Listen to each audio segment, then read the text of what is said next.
must be to rely less on imports and more on products made here in the USA. So that is one beautiful airplane. As the President of the United States, every flight of Mr. Trump must be absolutely safe. He was supposed to choose Air Force One, made by Boeing, the pride of national aviation, equipped with advanced security systems. But Mr. Trump bluntly rejected the $5 billion aircraft along with a burst of fury, instead choosing a foreign-made plane. Why did Trump turn his back on Boeing? Could it be that the giant once ruled the skies is now no longer worthy of carrying the most powerful man in America? Across multiple generations of U.S. presidents, from John F. Kennedy, Ronald Reagan, to Barack Obama, the Air Force One aircraft manufactured by Boeing has always been the ultimate symbol of American power and technology. It is not merely a means of transportation, but a proud declaration of superpower status. But this time, Donald Trump broke that precedent. As someone who does not tolerate delays or broken promises, he made an unprecedented decision in modern history to turn his back on Boeing, decisively rejecting the $5 billion aircraft ordered by the U.S. government in 2018. Even though a $3.9 billion contract had been signed to produce 2 new Air Force One jets, Boeing repeatedly failed to deliver. The project fell behind schedule, incurred massive cost overruns, and lacked transparency, all of which made President Trump furious. He did not hesitate to state bluntly that he was completely dissatisfied with Boeing. When people mention Air Force One, they envision the massive blue and white machine, not only a presidential jet, but also an impenetrable fortress. Each aircraft is designed as an airborne stronghold equipped with top-secret security technology, electronic attack resistance systems, and the ability to command nuclear warfare if necessary. Air Force One doesn't merely transport the head of state. It stands as a living testament to America's ultimate technological might. Every takeoff is a silent demonstration of power, from politics and military strength to global influence. That's why the president's rejection of the very manufacturer, once regarded as the icon of American aviation, has stunned the media. This is not merely a personal choice, but a clear and quiet message.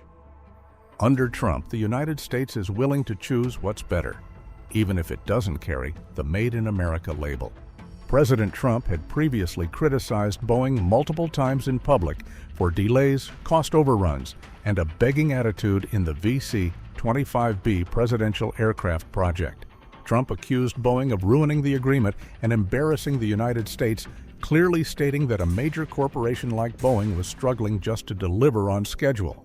Since returning to office, President Trump has been deeply disappointed by the years-long delay in delivering the 2 new presidential aircraft. But with Donald Trump's fiery and pragmatic personality, he never gets angry without a reason. For a long time, Trump has complained about the aging presidential fleet, which is now 32 years old.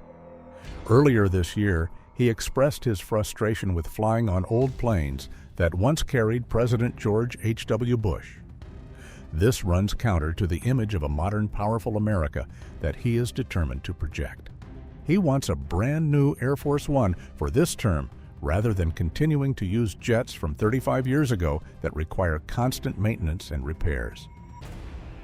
We are America, and I believe we should have the most impressive presidential aircraft President Trump emphasized.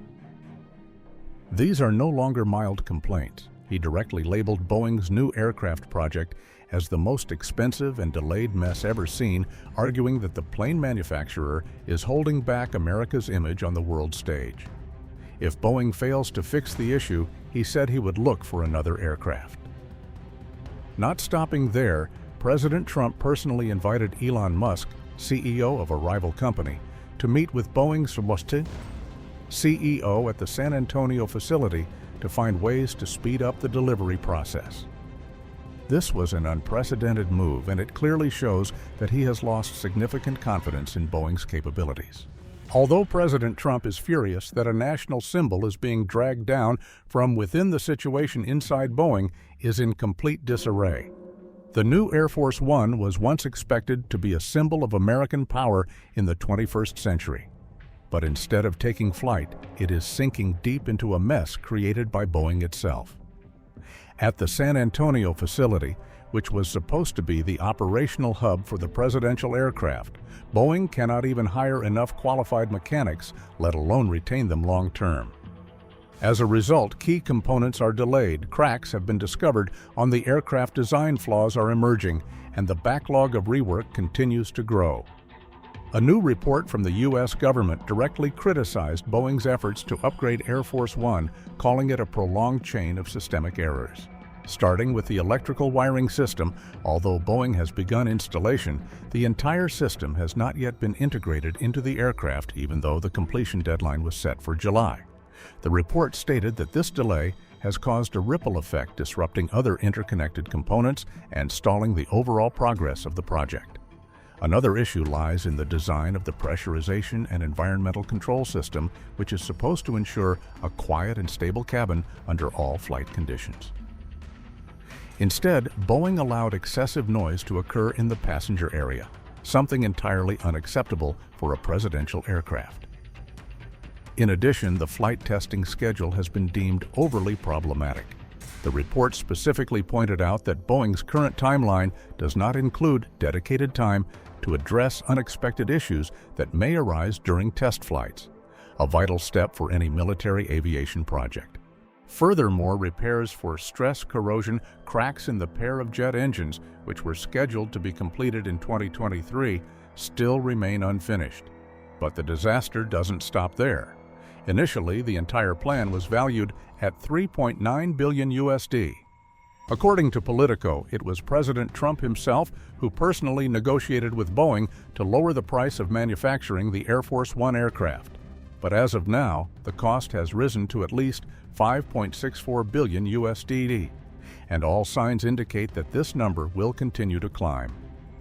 Boeing once promised to deliver the aircraft last year, but now the 2029 deadline is only a faint hope and only feasible if the U.S. Air Force agrees to lower the strict safety standards that are considered non-negotiable for a presidential aircraft. Worse, some experts have bluntly warned that 2035 is the more realistic estimate, if not overly optimistic. Boeing's delays are not just a technical failure. They have put the United States in an unprecedented situation, having to borrow a presidential aircraft from a Middle Eastern country. Right after taking office in January, Trump quickly lost patience with Boeing's progress. He instructed the U.S. military to consider an emergency option to find a temporary aircraft to replace Air Force One while Boeing sorts out its mess. Then on May 11th, Trump publicly made a shocking statement on social media. Qatar would gift a Boeing 747 to the United States completely free of charge. A gift that sounded generous but immediately sparked serious concerns about legal, ethical, and security implications. Using an aircraft donated by a foreign country to fulfill this role not only deals a blow to national pride, but also requires major efforts to provide the necessary capabilities and reduce potential security risks. At first, many people thought it seemed like one of President Trump's usual pranks, as he is well known for his sensational statements on social media. But on May 21st, the entire United States was stunned by a scorching hot piece of news. Secretary of Defense Pete Hegseth had accepted the Boeing 747 from Qatar in full compliance with all federal regulations and laws. It was no longer a joke. The aircraft gifted by a Middle Eastern country would temporarily serve as the presidential aircraft of the United States. Pete Hegseth told Business Insider, "It will take a massive amount of money to bring a government-donated aircraft up to that standard." The Air Force initially stated that upgrading the used aircraft would cost under $400 million, but aviation and security experts estimate that the cost could reach up to $1 billion, an absolutely staggering number. Do you think using the Qatar aircraft is the best solution in this situation? A country that once led the aerospace industry, that gave birth to milestones like Apollo 11 and the Space Shuttle, now has to borrow an aircraft to transport its president because Boeing failed to deliver on time. That sounds ridiculous.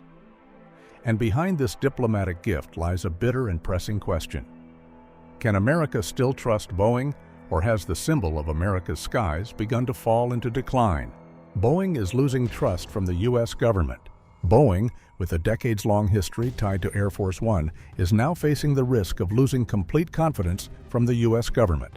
This is no longer a simple dispute, but a serious warning bell for both the national defense system and the American economy.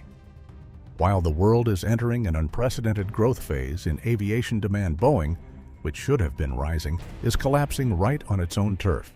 From once being a rival on equal footing with Airbus, Boeing is now struggling in technical crises, internal disarray, and a string of broken delivery promises. Even for the Air Force One aircraft, the ultimate symbol of American power, the company has failed to meet deadlines or maintain quality. Planes that were meant to replace the aging presidential fleet have now become a burden of politics, finance, and national trust. When a corporation that is considered a pillar of America cannot fulfill a key project for the government that is an extremely serious issue, Scott Hamilton, CEO at Leham Company, an aviation consultancy, bluntly stated, "Look at Boeing's defense side, and almost every program is over budget and delayed. This is a big problem for our national security and trade balance." The situation is worsened by the fact that Boeing, as the largest exporter in the U.S., is also heavily affected by the tariffs recently imposed by President Trump.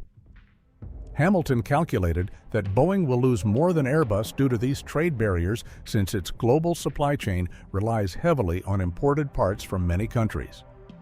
Worse than all, Boeing is losing something that money can't buy back: its strategic standing in national security. In the eyes of the Pentagon and the White House, Boeing is no longer seen as a reliable partner, but a risky bet full of demands and trouble. Transportation Secretary Sean Duffy acknowledged that Boeing has lost direction and the trust of the American people after the malfunction on a 737 MAX and the two catastrophic crashes in 2018-2019. Duffy did not mince words. The betrayal of public trust will subject Boeing to a level of oversight it has never faced in its history. However, many challenges remain. In January 2024, after the terrifying door blowout incident on an Alaska Airlines 737 MAX flight at an altitude of 16,000 feet, FAA Director Mike Whitaker, under former President Joe Biden, issued a serious ban limiting Boeing's production to a maximum of 38 aircraft per month. Although many months have passed since that shocking event, the restriction remains in effect. The only reason Boeing has not yet restored the lost trust. Transportation Secretary Sean Duffy stated that for Boeing to be allowed to produce more aircraft, the company needs to improve product quality. In addition, regulators must accept a certain level of manageable risk. However, Duffy emphasized that Boeing has not yet met those standards. Although President Donald Trump declared he does not want to overly restrict Boeing and even called for easing production limits when necessary, reality is showing the opposite. Boeing is under tremendous pressure from the U.S. government. They are facing a tough dilemma: how to accelerate production while ensuring absolute safety when aircraft quality has yet to recover from a series of notorious crises. It is a political pressure because now every small error can become a direct blow to national credibility. Amid this tension, a controversial move is unfolding at the U.S. Department of Justice. The government has approved a legal agreement allowing Boeing to avoid all criminal charges related to fraud in the 737 MAX case, an event that resulted in the deaths of 346 people in two globally shocking air disasters. As soon as the news was announced, the victims' families immediately erupted in outrage. They called it a ridiculous verdict, lacking deterrent power, unworthy of the level of loss they had endured, and an insult to the lives of their loved ones. Meanwhile, Boeing's reaction shamelessly infuriated public opinion. They argued that prosecution decisions fall solely under the authority of the government, that the non-prosecution agreement does not require court approval, and brazenly demanded the dismissal of all objections from the families. But the current troubles are only the tip of the iceberg. If you look back at the past, you will uncover a much harsher truth. Boeing's freefall didn't begin with President Trump's criticisms. It started long before that. Boeing, from national pride to a name of broken trust, Once regarded as the pride of American aviation, Boeing is now being questioned by both the public and the government. Do they still deserve to lead? The first and most painful shock to Boeing came from the 737 MAX line. Two catastrophic crashes in 2018 and 2019 claimed the lives of 346 innocent people, resulting in the longest grounding in modern aviation history, 20 months. The subsequent investigation revealed a horrifying truth. Boeing had deliberately concealed information about the faulty MCAS software system to speed up certification and delivery. While trust in the 737 MAX had yet to recover, the Dreamliner, once hailed as the future of aviation with its groundbreaking technology, began to reveal deadly flaws. A series of alarming technical issues emerged: cracks in the fuselage, critical structural defects, pressurization failures, and complex wiring problems. As a result, many 787s had to be grounded urgently. Delivery schedules were frozen, and the Federal Aviation Administration (FAA) placed the aircraft under special oversight. Repair costs ballooned into the billions, turning the Dreamliner into a financial nightmare for shareholders. Most recently, Boeing was once again thrust into the spotlight after the horrifying tragedy of Air India Flight 171. A Dreamliner crashed just 38 seconds after takeoff, killing all 260 people on board. Black box data painted a tragic picture. The pilots were unable to regain control. Once again, Boeing's expensive aircraft became a mass grave in an instant. Internally, the situation was no better. CEO after CEO came and went, from Dennis Muilenburg to Dave Calhoun to Kelly Ortberg, each bringing promises of reform only to leave behind deeper crisis. Investigative reports revealed a rotten corporate culture where engineers were silenced, warnings ignored, and shareholder profits prioritized over passenger safety. This raises a chilling and serious question. If even the government and policymakers can no longer fully trust Boeing, then how many millions of passengers out there are gambling their lives every day on these flying coffins we call airplanes?